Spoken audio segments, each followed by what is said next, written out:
Pedro Márquez, and as you can see from the screen. And yes, it's not a very typically Canadian name. I wasn't born in Canada, I was born in Mexico. And I had the pleasure of coming to Canada a few years ago to do my graduate work. Go back to Mexico, work for a large Mexican university, and then finally moved back into Victoria 3 years ago to join Guadalupe University. So you have probably already noticed that I have a strong accent. And you're very kind, which I think makes us sexy. So I'm not going to apologize for that. I'm not going to apologize for that. But English is not my mother tongue, so I do apologize in advance if you see me struggling a little bit to find the best word. Nonetheless, I think I can carry out myself. But at any point, at any time during the next few minutes, if you want to interrupt me and ask a question, please do so. If you disagree with what I'm saying, please disagree. If you agree with what I'm saying, I have no objections. And if you want to stop any of the points that I'm going to try to be making to have a quick discussion about them, I would of course entertain that. Finally, if you see me struggling trying to find the best word, please accept an apology in advance. I'm trying to be as efficient as possible as we communicate. Team was very kind of inviting me to come and join you tonight.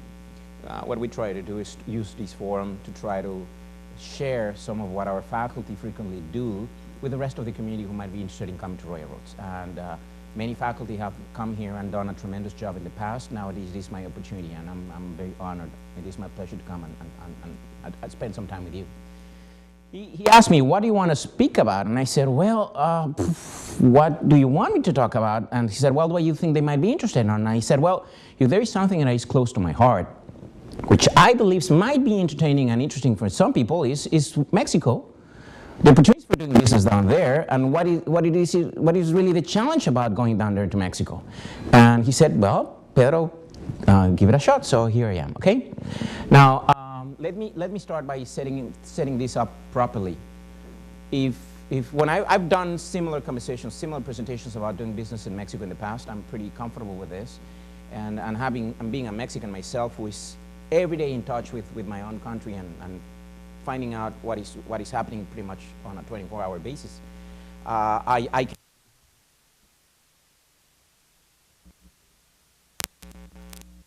expectations like thinking that I'm going to show you financial trends, economic information, pie charts. I'm not going to do that. I'm not going to do that.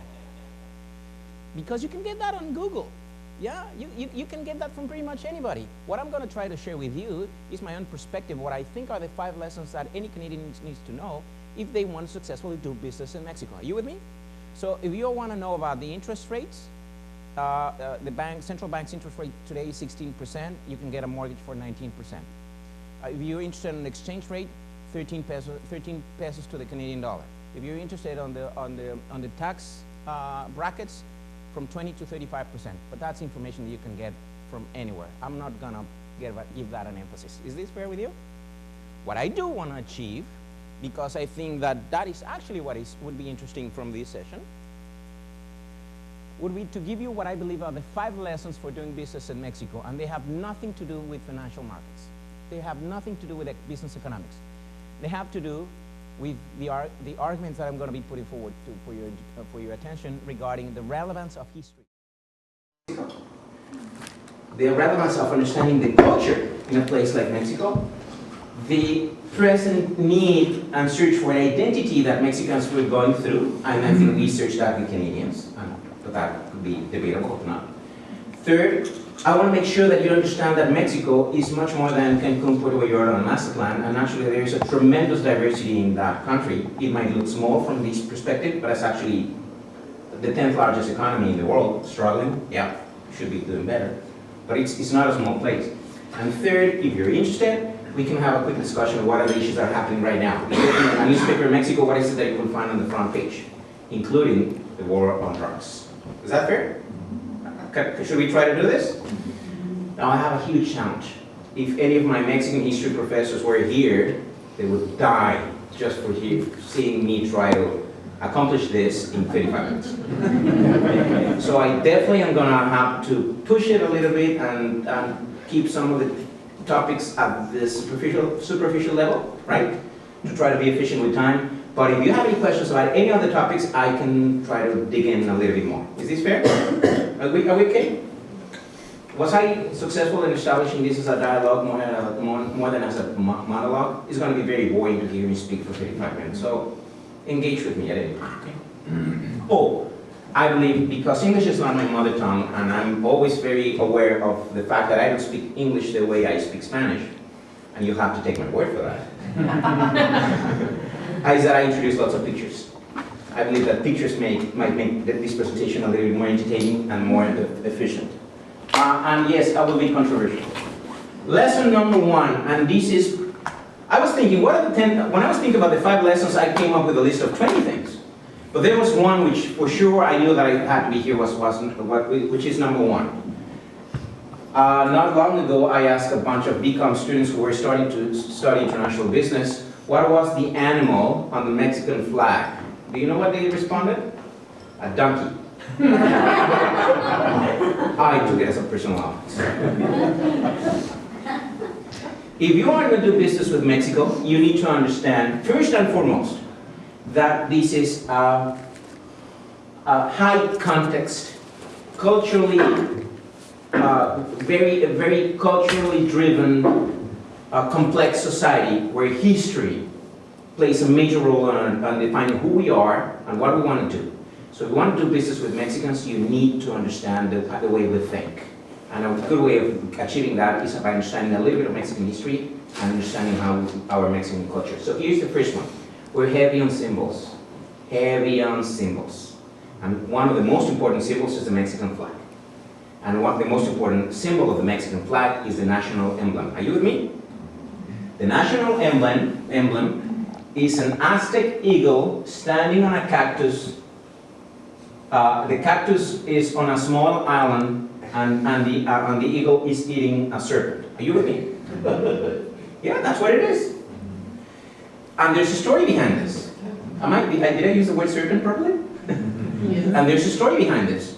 There's a very old legend. By the way, by the time that the Spaniards arrived in Mexico in 1519, Mexico City already had 2.5 million people. Wow. Mexico City already had 2.5 million people. And the legend says that in between 500 and 1,000 after Christ, or circa, the Aztecs, which was a nomad group of individuals who were polytheists, believing in several gods, were actually looking for a place to establish their community, their civilization. And one of their gods told them, you need to continue to look for a specific thing, and once you find it, that's where I want you to establish yourselves. And that was the symbol. Look for an eagle eating a serpent, standing on a cactus. Pretty tricky signal, right? Today, look for at McDonald's would allow civilization to be established anywhere, but that is pretty difficult to find. And the legend says that these guys wandered for 200, 300, 400 years until they found it. And it happened to be at the core of Mexico City, what Mexico City is today. Now, Mexico City today is a city with 23 million people, but then it was a huge lake, with lots of tiny islands in between. And in one of the islands, they found that. And they decided to found their civilization there, right? So by pouring earth on that tiny island, the island started growing into what Mexico City is today. And that explains why Mexico City has actually lots of water underneath. That's why during earthquakes, the ground shakes more than usually because there's water underneath, right? And that explains why the old buildings are actually sinking, right? By the way, have any of you been to Mexico? No. Have any of you been in Mexico for more than 2 weeks? Have any of you been to Mexico and somewhere else than Cancun, Mazatlan, Puerto Vallarta? So have you been to Mexico City, for example? Yes, Mexico City and San Miguel. Yeah, You've been to San Miguel is one of the prettiest places. So you might get bored by what I'm about to share. So if what I say doesn't match your impression, please let me know, okay? I'm actually looking forward for you disagreeing with me. Does this make sense? You cannot think about doing business with Mexico if you don't understand this. Because if you could offend Mexicans by not being really aware of the sense of identity and symbolism. Is this fair? Can we check the first lesson? It's going to get much more complex as I move on, okay? This is actually my easiest lesson. Second, I'll explain this to you in a minute. A few weeks ago actually, I was watching the opening event and the closing event for the Vancouver Olympic Games. And I had to ask a friend, explain to me why the topic, although it was beautiful, the topic was about mooses, mounties, symbols. See the symbols that I'm going after? Hockey, the maple leaf, the different seasons, and the explanation that I got from a bunch of friends were, well, we are a country that we've been struggling in trying to truly define who we are, and the message that some people are trying to send is that we have sufficient knowledge and understanding of who we are that we should stop searching for that identity and define us by who we are today. I know that might be controversial. That actually argument applies to Mexico.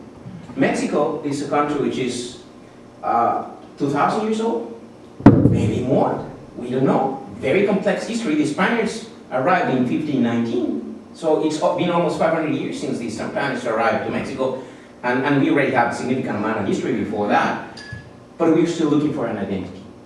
And this actually was elaborated on a very famous book by Octavio Paz. Octavio Paz is the only Mexican that has won the Literature Nobel Prize, the Mexican. And he, of course, Nobel Prize, he won that award for his life writings. But if there's one book which describes Octavio Paz, and if there's one book which I recommend you reading to understand the Mexican psyche, did I say that properly? Is The Labyrinth of Solitude. It's only 52 pages long, and you can find it anywhere. It's been translated to 60-some, 70-some languages. Are you with me? He makes many arguments, but there are two core arguments that he makes, and he's saying the problem with lack of progress in Mexico is really rooted at the basis of the nation still looking for an identity. Because unlike Canada, we went through a very different process of colonization, that is, and I'm going to go into Canadian history because you're going to get angry at me because I don't know it. But I think I know a little bit more of the Mexican history. Mexicans today, we are a mix of two cultures. 99% of us are a mix of two cultures. We are very proud and very angry at both ends of our cultures.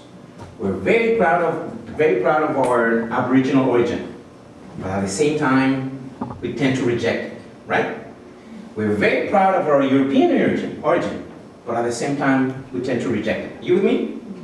And we haven't been able to sort out who we really are, despite this happened 500 years ago. We are still struggling with that. So what we have done is we have taken several key events through our history, and we have tried to turn them into symbols that could be used to anchor our definition of our identity. And that is actually the reason why I'm telling you, you need to understand a bit of Mexican history so you understand how we have built that identity at present and how come we're still on a struggle. He says that every Mexican, actually I'm going to read, this is my own translation, so I apologize if it doesn't make sense. I try to translate it. There are two quotes that I want to share with you. Mexico has several pasts, more than two, actually these are very complex pasts, which are constantly present and under conflict within the soul of every Mexican. There's a conflict every day in us looking for identity. Secondly, he says that in the mind of every Mexican, there's a double meaning of solitude, of loneliness. First, a tendency to break with one world and an attempt to create a new one. And this is manifested through the incredibly important symbolic value that we are giving, that we give to our heroes, saints, and martyrs. So we have taken specific events of Mexican history and we have romanticized them to try to give them symbolism to us. Am I explaining? Now, saints is very important because Mexican society is, at least in theory, 94% Catholic. 50 years ago it was 99% Catholic. And I'm just saying in theory, because most of us, and I include myself, we call ourselves Catholics, but we're really bad Catholics. That's a different conversation. One thing is being a Catholic, another one is being a good Catholic. So but that's a different conversation. Are you with me? I'd like, through the next slides, to try to illustrate a little bit better. A little bit better. And this is when my professor of history would probably die, but I will be oversimplistic, but I will try to make the point as clear as possible. So people say that Mexican history could really be split in 25 different stages. Yep, but for tonight's purpose, I would say that it could really be broken in 5. And I'm going to speak a little bit about those 5. Those 5. First, this very rich and tremendously exciting stage before the Spaniards arrived to Mexico, right? And sadly, we know very little about that. We're still in the process of discovering that, right? Aztecs, Mexicas, Mayans, in many different places in Mexico with very, very rich cultures. And we continue to be surprised with, as we discover more about them, how advanced, sophisticated, and complex their societal arrangements were. Secondly, the Spaniards arrived. And I'll speak about this in a minute. And we were a colony between 1521 and 1810. Those are not very few years. We were a colony for a long period of time. But then in 1810, we became an independent nation. Today, actually September 15th, we're celebrating the 200th anniversary of the War of Independence. We became independent from Spain, which some people say there's nothing for us to celebrate. We're as bad as we were 200 years ago. But that's another controversial issue. And then between 1811 and 1910, we were a nation that was trying to consolidate itself. And we had, I'm going to speak a little bit more about this, but we spent 100 years fighting with each other. Until in 1910, we had the Mexican Revolution, right? And during and by the way, on November the 20th, this year, we're going to be celebrating 100 years of the Mexican Revolution. Some people would say that people are still as poor as they were 100 years ago, so there's nothing to celebrate. I like historians to debate about that one. I'm going to be speaking about this. And the Mexican Revolution created a very singular regime through which one political party stayed in power for over 75 years. And most of the time, actually, the country grew at a very fast pace until the 90s, when the system entered in crisis. And that led to the stage that we're living today, that I want to call it the post-regime of the revolution stage. Some other people say we actually haven't even left that stage. We're still stuck in that stage. And I'll share with you some information about that. Is this okay? Visuals. This is an old graph of the legend that I told you. This is 600 years old. Chichen Itza in the Yucatan Peninsula. This is a must that you have to see if you get to go there. And this illustrates the colonial era. This is a typical Spanish building which is already 400 years old, and it sits in Mexico City. Actually, this is the lower chamber of Congress. And so you can see lots of Europe and lots of Spain in Mexico and Mexico City. Do you know that I hadn't noticed? So that's homework for me. Thank you, I hadn't noticed. This might be the other version of the legend. Next slide. Spanish conquest. Pedro, I don't get it. If 2 million people lived in Mexico City in 1519 when the Spaniards arrived, how come they were conquered by 57 Spaniards that were very tired and very weak after a very long trip from Europe? Do you have the answer for that? There's a book. There are lots of books. But there's a book that makes a great summary of that. And the title of the book is Gods, Guns, and Germs. Germs is European disease, which is really the key factor here. Guns, technology, powder, but gods. And this is a story that is very important for me to share with you. Think about a very hierarchical, very militaristic, and very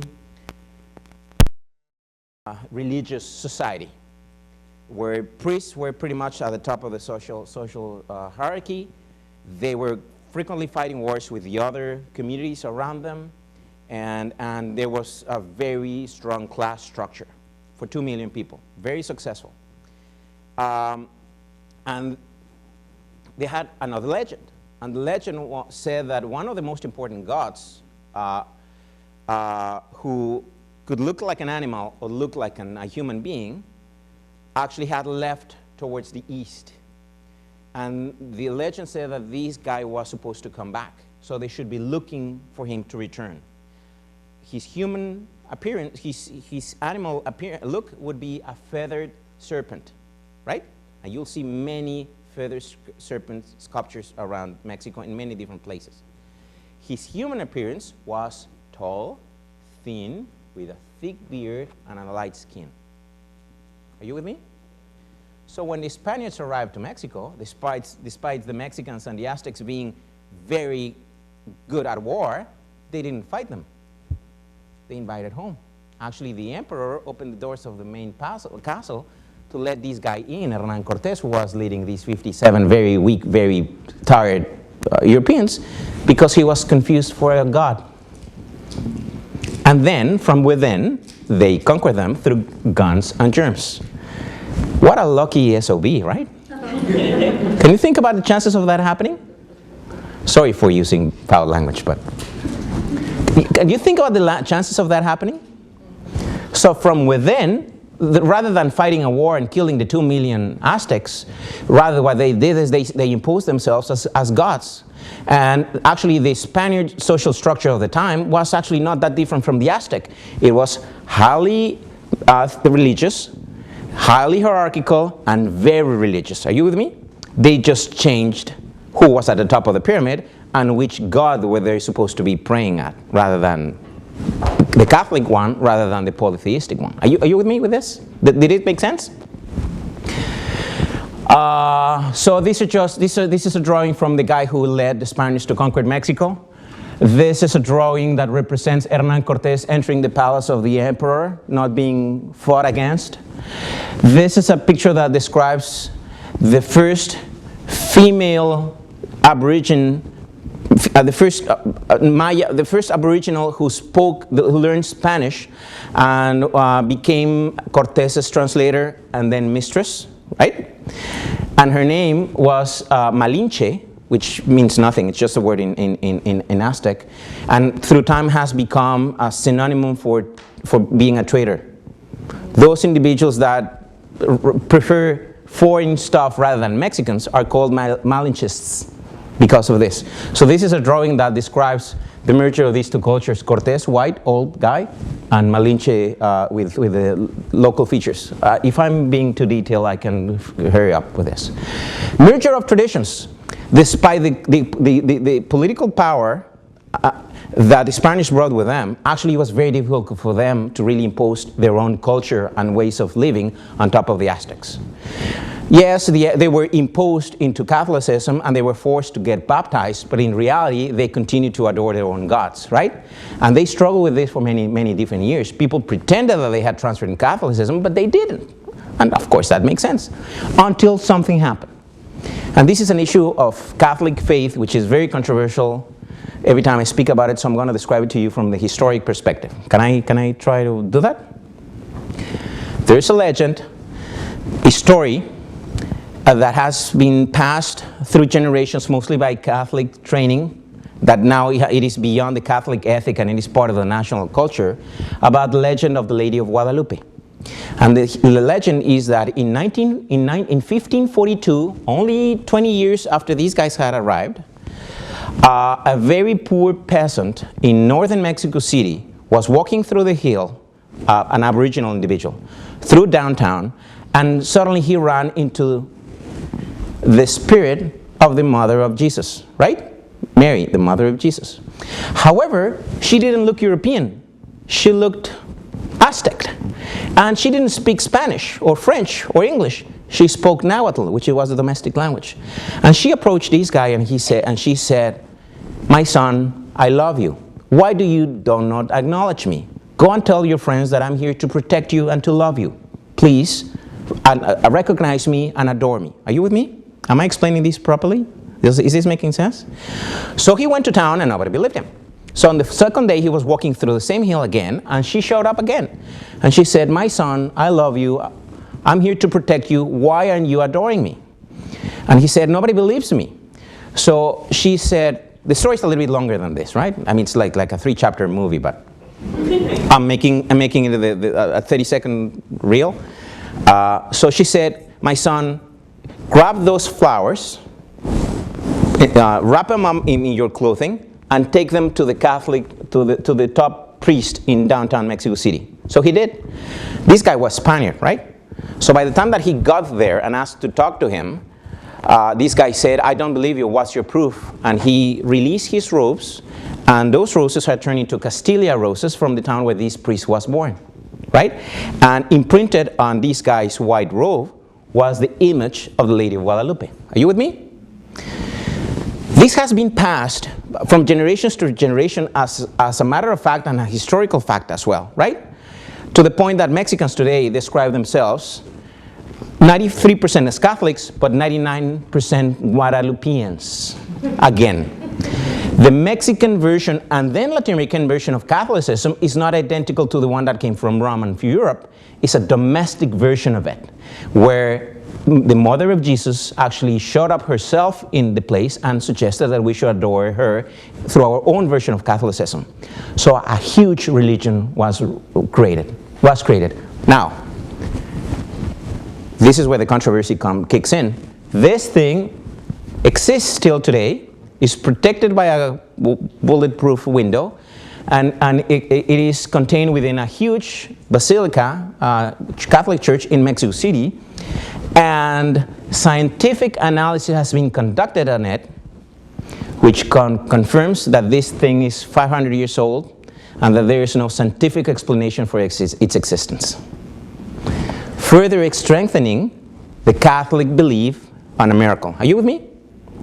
So if you grab by chance any Mexican on the street, in Mexico City and the US, 90% chances that this guy is carrying a picture of the Lady of Guadalupe on his wallet or his pocket. Extremely Catholic. So Mexicans are, yes, Catholic, bad Catholics, but very adoring Guadalupeans. Are you with me? Remember that Octavio Paz says that we have taken chapters of our history to build our own identity? This is a great example of that. If you want to do business with Mexico and with Mexicans, you need to know this. You need to know this. If you're planning a trip to Mexico to do business with Mexicans, you have to go to the Basilica and take a look. It's the second largest basilica in the world, only after the Vatican. Pope John Paul II came here at least 6 times during his papacy. Am I using the word? His papacy? And he was actually leveraging how popular the Lady of Guadalupe is through Latin America to try to expand Catholicism again into the younger generations. That's international religious politics 101. That's in my opinion. Am I okay here? By the way, my wife is a better Catholic than I am, so she doesn't like me telling the story the way I just told it to you. She believes that it's an issue of faith and I shouldn't be questioning it. And I respect that. Now I'm an academic, so I have a little bit of trouble with that. Between 1810, so that facilitated the creation of the colony. And Mexico became a colony, the most important colony of Spain in America. And Mexico, as you might know, extended from Central America all the way including California, New Mexico, Arizona, and Texas. Are you with me? Huge. It was huge. Through the next 100 years, through the colony, what we really were is nothing else than a colony. The Spaniards imposed a system where the Spaniards were at the top of the social system, and resources were extracted and taken to Spain. There was no attempt to create really a set of colonies as in the US or a new civilization. It was only a source of richness and natural resources for Spain, right? However, through those 280 years, Mexico expanded and new people actually developed their own sense of pride and identity about being Mexicans. Are you with me? But then in 1808, Napoleon invaded Spain and removed the Spanish crown and imposed his brother as monarch of Spain. So the Spaniards that were living in Mexico decided to break their ties with Spain because they didn't want to honor the French monarch. Are you with me? Yeah. And that is the origin of the Mexican War of Independence. It was not Mexicans wanted to break ties with Spain, it was Spaniards in Mexico breaking ties with the French. The argument was, let's break ties with them, and when the Spanish monarchs come back, we'll become a colony again, which never happened. That is, again, a very, very simplistic version of the Mexican War of Independence, but that is what we're celebrating 200 years ago. A priest is the guy who started the war. Priests were pretty much doing everything 200 years ago. And through the following 200 years, Mexico struggled trying to define itself. For a while, we imported a noble member from the European monarchy, and we had a Mexican emperor who was born in Vienna. Are you with me? For a while, we were an empire with a Mexican-born emperor, but still empire. For a while, we were a republic.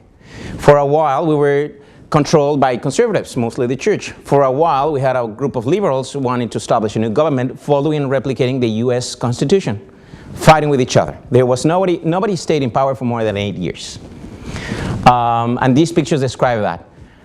The guy who started the War of Independence, a very French-looking general who became the first emperor of Mexico. This is the guy that we imported from Europe because everybody thought that natural right was the only way for really assuming well-deserved power. This is the first president of Mexico, who, by the way, changed his name. And the name that he adopted was Guadalupe, like the Lady of Guadalupe. Victoria, victory. See the symbolism on the name? We had the first really completely Aboriginal president was elected in 1850s. So we had already a true Aboriginal president, which completely introduced liberal reforms. Many European-looking sculptures and monuments. This is the Palace of the Fine Arts, white marble from Italy, which was imported stone by stone from Italy. It's still there, and it's looking really, really nice. Mexico City has something like a Central Park with a huge castle in between, in the middle, which is now a museum. That's where those guys used to live, right? So this love and hate relationship with different perspectives were there. We fought 2 wars. We fought a war with the US in 1856, which led to the loss of half of our territory, which is still a very painful chapter of Mexican history, and is taught through the official version of history as a reason for hating the US.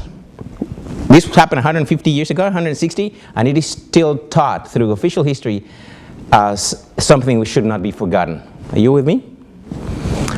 We also went into war with the French. The French came all the way into France and tried to conquer us so that we would become a colony of France. And the only reason why that didn't happen is because the Napoleonic forces lost in Russia. So the guys who were fighting here needed to go back to Europe, right? Have you heard of Cinco de Mayo, May the 5th? Everybody thinks that May the 5th is a national day in Mexico. It is not. It's September the 15th. May the 5th celebrates the only battle when we defeated the French. That was the only battle when we defeated the French. But now it symbolizes that we can defend ourselves, right? Again, they left for other reasons, but that was the only battle that we actually defeated them on Mexican soil. So it became a national symbol of sovereignty. And actually, it's not even a holiday in Mexico. It's a celebration outside Mexico. But in the actual country, it's not a holiday, so we don't really celebrate it. How come it became a big thing in Texas and California? I have no idea. I'm completely ignorant on that one. Yes? Is there any history on this whole gringo? Yes. I've heard big stories about how... Well, this is a story. I don't know if this is true or not. When the Americans... And I'm going to be extremely biased and not very scientific on this one. I'm repeating what I learned through my youth as a regular Mexican, okay? The Americans, led by Sam Houston, invaded Mexico. There's a long reason of why. And they came all the way to Mexico City and actually assumed full power. And they wrote a letter to Washington saying, what do you want us to do with this? And the story says that a letter came back saying, we don't want to occupy the country because it's full of Mexicans. What are we going to do with them? So this is another chapter of why there's a love and hate relationship with the US. Now, the armed forces were wearing green jackets. And the explanation that I heard is that people didn't speak English, but people would go to the streets and tell the military people, green, go. Green, go. So get out of here. So that's the explanation from gringo. Now today it's used in a very pejorative way and a very friendly way. It depends on the tone that it is used. It could be used to offend, or it could be used just to be friendly. It depends on the tone how it is used. So I don't know if I answered your question, but. Finally, in 1875, we finally elected one guy to be president that stayed in power for more than 8 years. The problem is that this guy stayed in power for 32. Right? He finally found a way of piecing down everybody on the different perspectives and supporting him. The problem is that he stayed in power for just too long. Yes, he laid as much train tracks during those 30 years as after his period until present. He attracted significant amount of foreign investment. He started the oil industry, which is a huge industry in Mexico. He was absolutely in love with the French, so there was significant French influence in Mexico. And those things are positive things. The problem is that he stayed in power for too long. And he called into elections every 4 years, but he ran again and he reelected himself. So, and when finally somebody said, hey, why do you continue to run? Why don't you step down and let somebody else come in? He said, oh, he has two famous sayings. The first one is, Mexico's not mature enough to have free elections. The second one is, he said, poor Mexico. By the way, the US has tremendous, how do I say this properly, has always been playing a role through Mexican history. He always supporting the liberals so that Mexico would establish a US-like system. So lots of interventionism, I think that's the right word.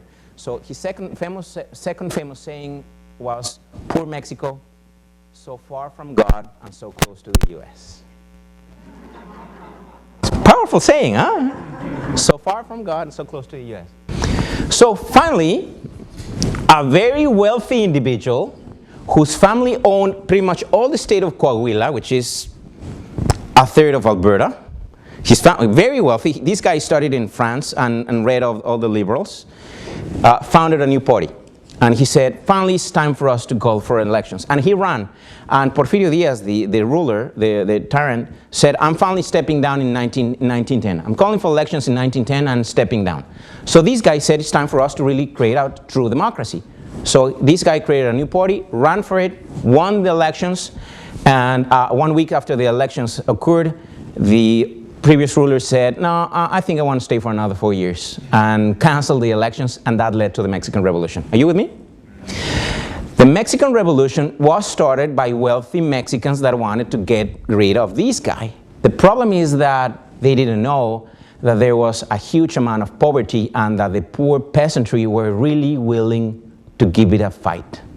So this truly became a grassroots movement. And truly, people engage on this fight against the elite group at the top of power. Are you with me? And so that led to the creation of a new constitution. And that constitution is the legal document that is still valid today. That's why it is important for you to know this. And what was happening in 1917 in the world at the same time this was happening? What other major event? The Russian Revolution, the Bolsheviks, right? So this document was the first of the world that mixed the US-based constitutional principles, individual freedoms, etc., with strong socialist principles. And this is a quick summary. Individual rights, yes, but free education for everybody. And the government has the commitment to provide free education to everybody at all levels. One thing is the word of the law, another one is to really make it happen, right? But that's what the Constitution says. Land reform. Nobody can own more than X amount of acres. Everybody has the right to at least a small piece of land. Labor law. In Mexico, labor law, even today, is very protectionist of the employee. In Mexico, it's very difficult to fire somebody. And if you fire somebody and that individual takes you to court, 9 of every 10 times, the court is going to rule in favor of the employee. That explains some. They're very cheap to hire. Labor is very cheap, but they're very expensive to fire. So nobody's hiring anybody. They're just paying them under the water, under the table. Thank you. See, it comes from here.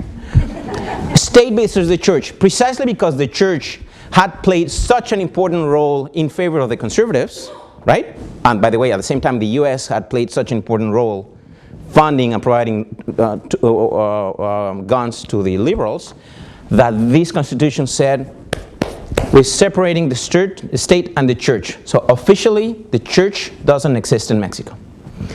A highly Catholic nation, completely adoring of the Lady of Guadalupe, actually didn't legally recognize the churches, the different religions, between 1917 until that law was reformed in 1997. Can you believe that? We actually welcomed the Pope in several occasions, but he was not welcome as the head of the Catholic Church. He was welcome as the head of state of the Vatican State, as the president of the Vatican, right? Octavio Paz, we're confused, we're lost, we're struggling in positions that we don't know exactly how to deal with them. No re-election, that's still valid till today. Nobody can be re-elected to the same position in Mexico. Senators, members of Congress, governors, mayors, and president. Nobody can run for re-election. So that has created a very particular political system, right? Since you cannot run again for office, really your accountability becomes to your party and to yourself rather than to the members of your district. See the point? Natural resources control. From that point on, pretty much all natural resources, including everything that is underground, belongs to all Mexicans, and only the nation, not only the government has the right to run them. That explains why we had so many crown corporations exploiting the natural resources, including oil. In Mexico, we have CEMEX, which is a huge, is the fourth largest oil company in the world, and is run as a crown corporation in a very inefficient way. It comes from 1917. But see the mix of liberal and socialist principles, and xenophobia, a rejection and hate for foreigners. I mean, it's not a law, it's not an article, but it was part of this sense of foreigners have come here and have taken away from us what really belongs to us. So it's not in black or white in the Constitution, but it's implied and suggested in the Constitution. For example, foreigners are not allowed to own land within 25 kilometers of the border and within 2 kilometers of the seashore, even today. So you heard many of your friends buying property in Mexico. They have to buy it in a partnership with another Mexican simply because of this law that was justified in 1910, but is not justified today. Am I okay here? Yep. Isn't there still, there's loops that people get through other than just partnering with Mexican? Well, there's loops for everything, and we are great at finding loops. Yeah, okay. And this is the contradiction that Octavio Paz is saying. If the law is not valid anymore, change the law. We don't do that. We still leave our values, these things, pretend values because they are who we are. And he's saying, let's move away from that and let's really do what we're supposed to be doing. See this contradiction? I'm trying to explain a little bit of the Mexican psyche so you can understand it in a very respectful way. I'll move quickly. So so that constitution and that stage of history, there was a new party was created, and this party was not founded on any particular ideology. Actually, the mandate of the party was to comply with the mandate of the Mexican Revolution. Are you with me? So it is both left and right-wing oriented. It doesn't matter. It is actually about committing itself to making the Constitution, the principles of the Mexican Revolution happen. And that led to a very particular system that stayed in power for over 75 years. So you could be left-wing, you could have a left-wing preferences, and you would have a space in the party. You could be a right-wing individual, and you will still have a role within the party. It was founded on the cult on the revolution by being extremely nationalist. Have you seen the colors of the emblem? It's like the national flag. By the way, until 10 years ago, a significant share of Mexicans were illiterate. They didn't know how to write or read. So frequently, when they were taken for elections, people would say, which party are you going to vote? You should be voting for the Mexican party. Because tricking them using the colors. Did I explain that properly? Because the other parties had other colors? Do you love Mexico? Yeah, then you should be voting for the Mexican party.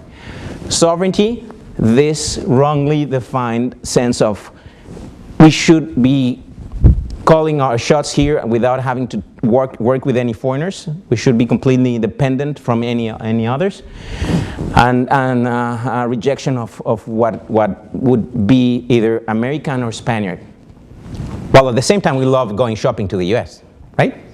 And at the same time we love going to Madrid and tracing down our heritage. But at the same time we criticize the Spaniards and we criticize the Americans. So very contradictory. Octavio Paz again. The system was semi-authoritarian, not completely authoritarian, because there was an opportunity for you to move through social mobility, but you could achieve social mobility only by being part of the party in power, right? Very hierarchical, very elitist, very presidentialist, and by that I mean the president in power for 6 years was almost like a king or an emperor. But he would only last for 6 years, right? Only last for 6 years. Yes, there's lots of corruption in the Mexican political system, but many people say it's not what the president steals, it's what the people that are around that president steal. And because those individuals know that they have access to power for only 6 years, we have new set of people trying to fill their pockets every 6 years. So there's no country that could satisfy that thirst. Clientelist, everybody was treated as a client. I'll give you, you'll give me. If you vote for me, I'll give you a scholarship to go to university. If you vote for me, I'll give you a good job in the government. If you vote for me, I'll give you a good loan so you can buy yourself a new house, right? But it was a give and take relationship. And as long as the system had the strong economics, it delivered for everybody. So as it delivered between 1934 and 1968, Mexico grew at an average rate of 7% per year for over 30 years. How many countries today would kill to grow 7% 1 year? So the system economically delivered, and since people had opportunities to move upward the social system, go to school, get jobs, get houses, and be okay, nobody really complained to the fact that we didn't really have a true democratic arrangement. See the deal? And this system was very successful until the 1990s when Mexico went to significant financial crisis. I won't go into the details of this. We made a wrong investment in the oil industry when interest rates were very high. We went into, we stopped paying our internal foreign debt. We took too much board from international financial institutions. So we were pretty much induced, as many countries to Latin America, to shift our political arrangement to the right. So Mexico signed, in order to be able to be bailed out from its economic crisis in the mid-1980s, what is called structural adjustment programs. So we would only be bailed out by the International Monetary Fund and the World Bank if we sign a commitment to deregulate, privatize, and open our markets. So yes, Mexico has NAFTA, and Mexico has today 41 free trade agreements with many, many countries all around the world, but it was not because Mexicans electing that economic model, it was because it was pretty much induced from outside. I don't know if Mayra agrees with me, but... And some people thought this is great, we're going to start looking like the US, right? Rich people actually started getting richer. The problem is that poor people started getting significantly poorer, and we started seeing political murders again. And I know that the general impression is that Mexican politics is very bloody. As a matter of fact, the last relevant political participant or player who was killed, the last significant was killed in 1928, and the next one was in 1992. Between those 65 years, actually the system was pretty peaceful, right? Until 1992. And in 1994 is when Mexico goes into NAFTA, and we discover that there's, in the southern end of Mexico, a group of peasants that are called the Zapatistas, rebelling against the status quo, and using the name of Zapata, which was one of the leaders of the Mexican Revolution. And I won't go into more detail about this unless you want me to, simply because I don't have more time, okay? But do you see the point?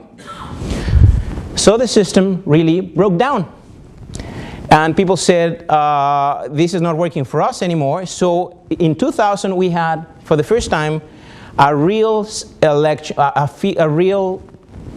electoral campaign. And a left-wing party ran with the center-wing party, which I just described to you, and ran against the right-wing party. And the right-wing party elected as their candidate a very simple individual, very charismatic, that spoke like any other Mexican who had been CEO of Mexico's Coca-Cola, right? A very business-oriented individual who was very pragmatic. And the Mexican society decided to bite the bullet, take a chance, and for the first time in 70-some years, not vote for the same party and vote for the right-wing party. And that guy won. He couldn't believe that he had won. He was ready to establish a huge opposition movement. And suddenly he was told that he had actually won by 10%. He couldn't believe it. And many people really believed that he was going to introduce significant change at the political arena, which he didn't. He actually continued to run the government pretty much with the same people. So it was a huge disappointment.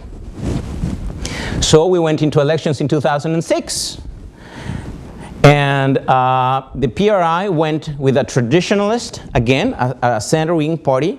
By the way, I love this cartoon. People saying the party is so dead that rather than being the PRI is the RIP, rest in peace. The right-wing party went with their Ministry of Energy, who was actually the rebel within the House. He fought frequently with the president, which allowed him to assume this position. And the left-wing party went with Mexico City Mayor, who was incredibly popular. A guy who doesn't speak any other languages, who has never been out of Mexico, and he frequently behaves very like Chavez in Venezuela. Are you with me? Very Marxist, conservative, old, traditional way in defense of the poor. And since there are so many poor in Mexico, they said we have nothing to lose, so they voted for him, right? So we had the most contentious elections in Mexican history until present. I'm going to show you the numbers in a minute. I was here in 1996 when we had the referendum. And I was a political science student at the University of Calgary, and I remember the results. They were 49.5 versus 50.5. Remember that? So, Cloud? I remember when I saw the numbers, I thought, if we ever have those results in Mexico, we'll go into war. Right? Well, it happened in 2006.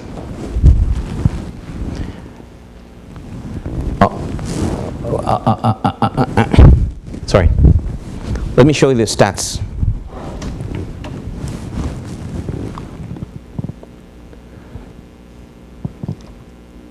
Here it is. I hope you can see that. The PRI, who had been in power for 70-some years and lost in 2000, went to the third place. The rest of the nation really voted either blue, which is right-wing, or yellow, which is left-wing. Do you see the split? Those are the states, the way they voted. Northern Mexico, which is industrial, capitalist, connected to the US economy, capitalist. The southern states, which are the poor ones, which there is really no industry, they voted socialist. The results were, we can see them here, less than half a percentage point. But not only that, the two parties are opposing parties. It was not the center with the left or the center with the right. It was the left and the right, right? So the guy who lost said that the elections had been rigged. So he created a parallel government, and he swore to become parallel president of Mexico. And he appointed a cabinet. And he's actually still being funded by his party, and he's running a parallel cabinet. And he wants to run again.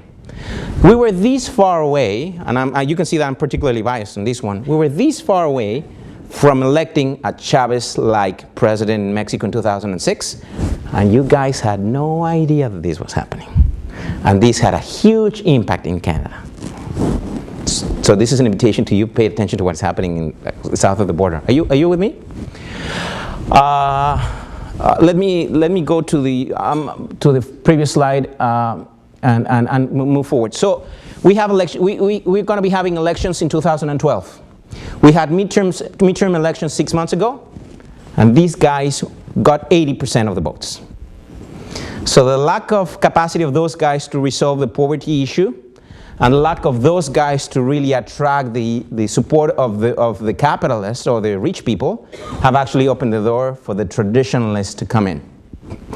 So the question is, these guys are pretty much going to be elected, go back to the presidency in 2012.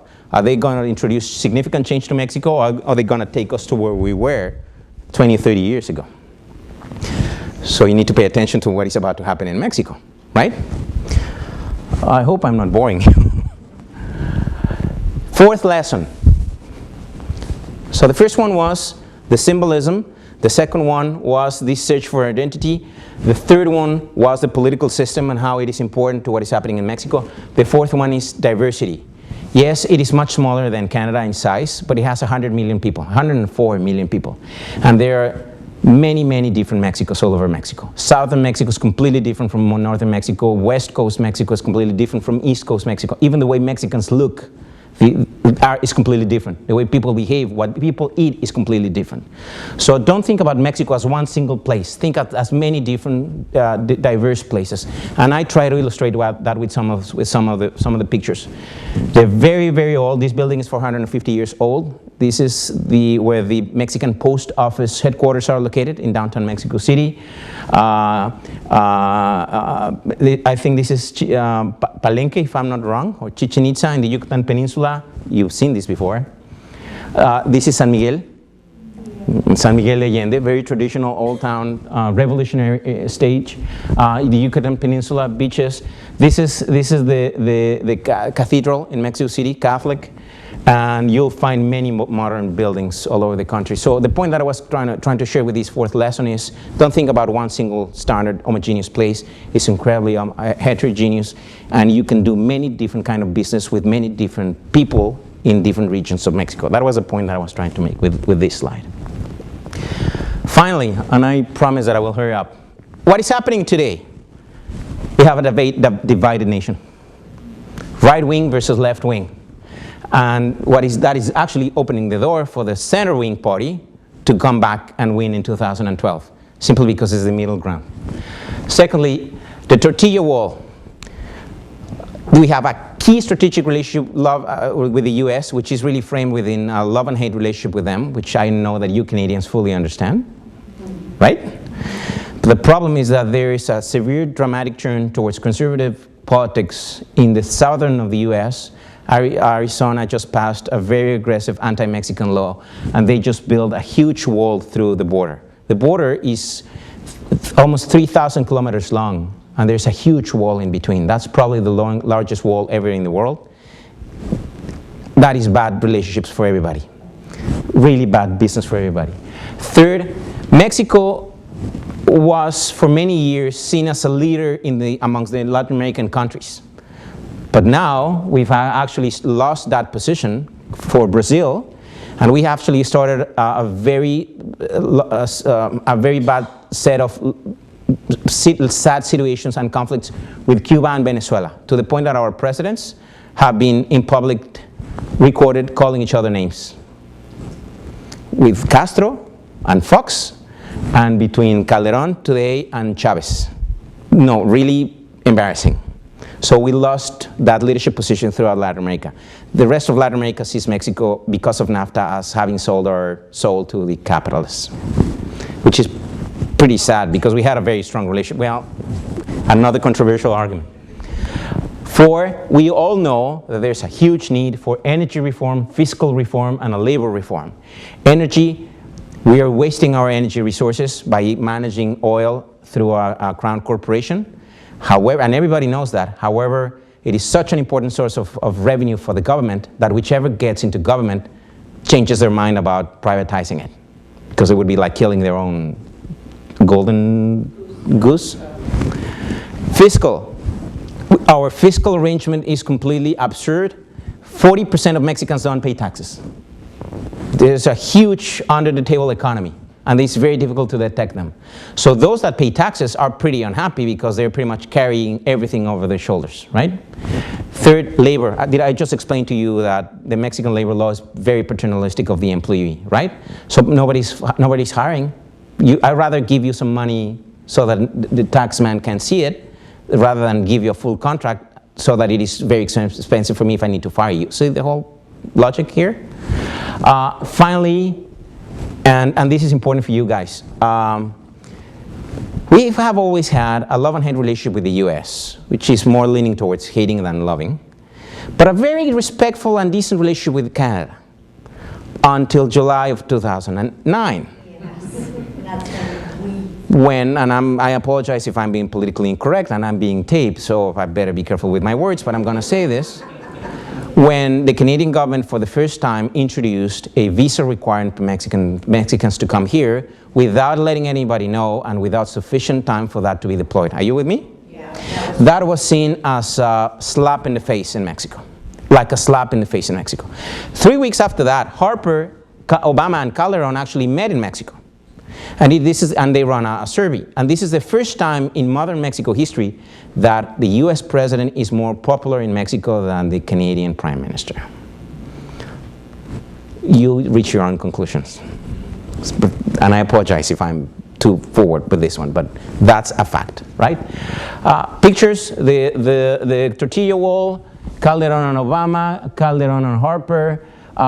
Finally, the US acknowledging that they have partial responsibility in all the crime and issues that are happening in Mexico, and if you want, we can speak about that. So this is for the first time Hillary Clinton going to Mexico and apologizing. For the first time in history, a US figure going to Mexico and saying, we acknowledge that we are highly responsible for many of your problems, we want to help you. We couldn't believe it.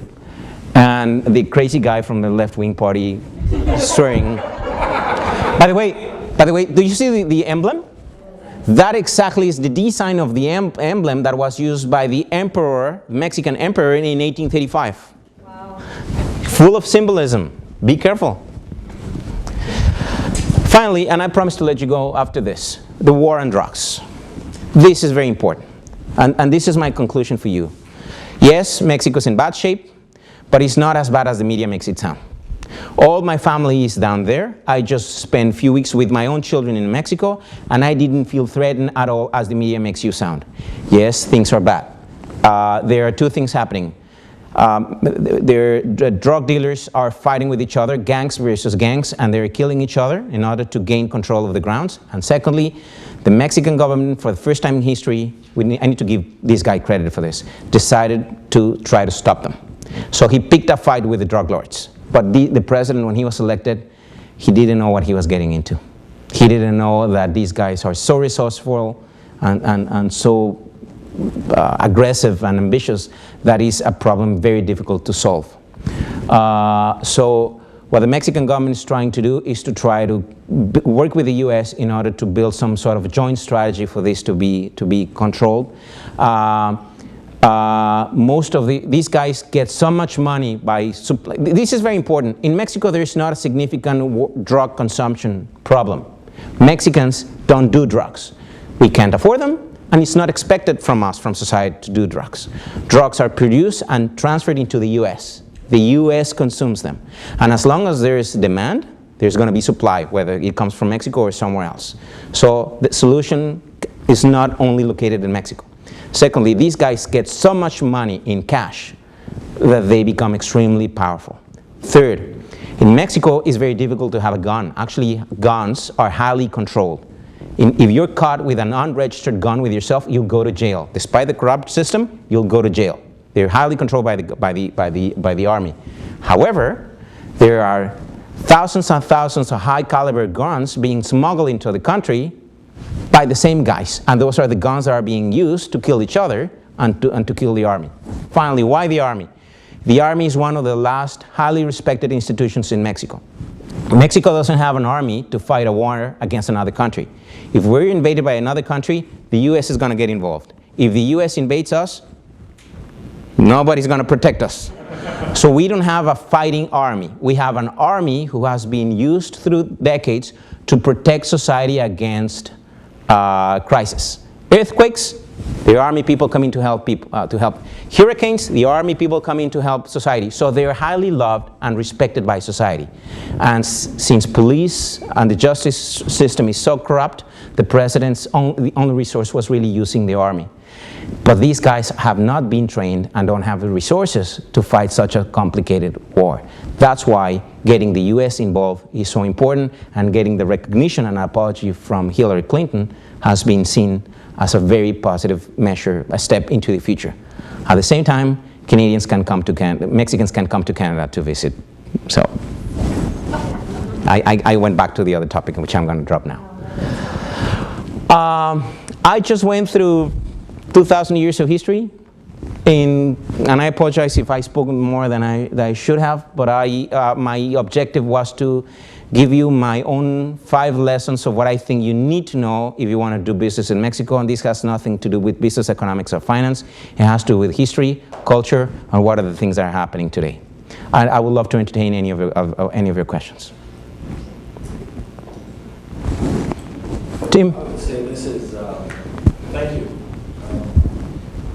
This is a topic is of Mexico, but I could juxtapose Kenya in most of the African countries with what you say, because the influence has been Europeans, and in terms of, so this is very helpful in terms of articulating what makes Kenya unique. Two Canadians and other customers. Thank you. You're welcome, Tim. I know it's late, so I apologize for having taken so long, but as you can see, I'm very passionate about this. So my gratitude for your time and your patience, and I hope you enjoyed it. If you learn a little bit about Mexico, I'll go to bed happy tonight. Thank you so much. We'd like to thank you for taking this time.